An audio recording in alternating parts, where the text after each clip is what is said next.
Philosophy time, come on right in to a place where learning isn't a thing. Turn your phone on and get ready to vibe.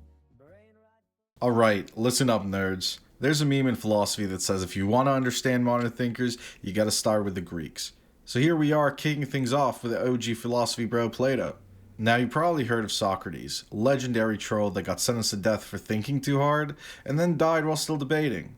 Well, Plato, absolute Socrates stan. We're talking day one, ride or die, full-blown fanboy.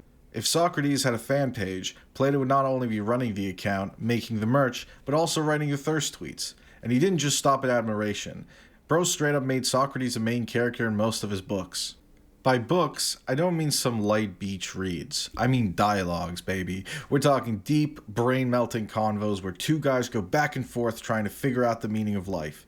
It's basically an ancient Greek podcast, except instead of hot takes, you get straight-up syllogistic warfare. Now here's where things get a bit sussy baka. Since Plato used Socrates as his mouthpiece, it's kinda hard to tell which ideas were actually Socrates and which were just Plato projecting.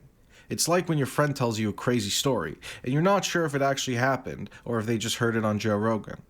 But whatever, today we're here for Plato, so grab your togas, pour yourself a goblet of wine, or whatever legal beverage you prefer, and let's dive into the big brain world of Plato, the original thinkfluencer. The theory of forms. So Plato basically thought everything we see in the real world was just a knockoff budget version of some other perfect, unchanging form that exists in a higher reality. You think you know what a circle is? No, you don't. Every circle you ever seen is wonky compared to the one true, perfect form of a circle that exists beyond time and space. Same goes for literally everything. Chairs, beauty, justice. The stuff in our world is just scuffed replicas of the real thing. And since our senses only show us a glitchy, low-res version of reality, Plato says true knowledge comes from thinking real hard about the forms, instead of trusting what we see. Basically, Plato thinks life is a cheap VR experience, and the real world is an 8K somewhere else. He tried to explain this idea with the Allegory of the cave, his way of telling you to log off and touch some grass. Imagine you've been locked in a goon cave since birth, only able to interact with your computer. You think that's reality, but one day, your mom, fed up with your bullshit, drags you outside and bam, you finally touch grass. At first, the sun blinds you, but eventually, you see everything as it truly is. Now you run back to your little dingy cave, and you run onto your computer to tell your cave homies, and guess what? They laugh you out of the Discord server and refuse to believe you. That's Plato's metaphor for how most people live in ignorance, only seeing a distorted version of reality, while philosophers, aka the enlightened gigabrain chads, see the truth. According to Plato, we're all NPCs, and the only way to escape the Matrix is by taking the red pill. Sound familiar? Except in this case, the red pill is philosophical reasoning, questioning, and learning about the forms. This idea runs so deep, it even impacts Plato's views on knowledge and the soul. So Plato's take on the soul is straight up wild. Homie out here saying your essence, the real you, is some eternal ghost-like energy that's been around forever. Like your body, just a temporary vehicle for your soul. And here's the crazy part. He actually thought your soul sticks around after you die. Not just chillin', but it keeps thinking. So while your body turns into dust, your soul is like, yo, we're so back, buddy. New body, rebirth time, let's go. But here's the real mind bender. Plato was like, your soul actually knew everything before it even got into your body. He said our souls come from the realm of forms, where they were vibing with all the knowledge of the universe. So when we're born, we're not learning, we're just remembering. If you can't remember your past life and all the cool stuff you knew, Plato would just say, no biggie, bro, you forgot. Absolute madman. Plato said your soul is basically a three-man team, constantly beefing over who's in charge. You got your rational mind, the nerd, that only wants to think logically and do smart stuff. You got your spirited mind, or the hype man, who cares about honor, emotions, and proving a point.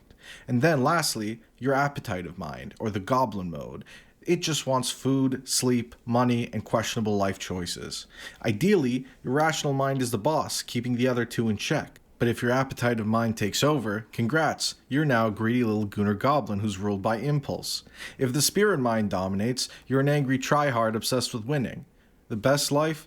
Balance all three with the nerd leading the charge. Now that we know a little bit more about Plato's philosophy, we can understand why his political takes today could get you cancelled. He hated democracy harder than boomers hate TikTok. Plato took one look at Athenian democracy and went, "Nah, bro, this ain't it, chief." He thought letting random people vote was a recipe for disaster, because the average person has zero clue how to run a government, and most people are stupid. His solution: let the philosopher king, aka the big brain intellectual elite, run the show, since they actually understand justice and the greater good. According to Plato, democracy inevitably leads to chaos, mob rule, and people voting for whoever promises free shit. And honestly, he's kind of describing every election cycle we've had so far. His ideal government was basically a meritocracy, where only the wisest, most rational people get to be in charge. Plato really out here gatekeeping leadership before it was even cool. In conclusion, dude's been influencing philosophy harder than Kanye influences sneaker culture. Plato wasn't just some guy, he built a foundation for Western philosophy. His ideas influenced literally everything from politics, ethics, psychology, and even theology. His theory of forms shaped how we think about reality, and his political takes inspired centuries of debates. His allegory of the cave is still used to explain everything from media influence to conspiracy theories. Oh, and his student, Aristotle? Yeah, the dude who basically created science? Even modern philosophy is just a bunch of people arguing about Plato's takes, either agreeing, tweaking, or roasting them. Whether you love him or think he was just Athens' most pretentious guy, one thing's for sure: Plato's been running the intellectual game for 2,000 plus years now, and he's not stopping anytime soon.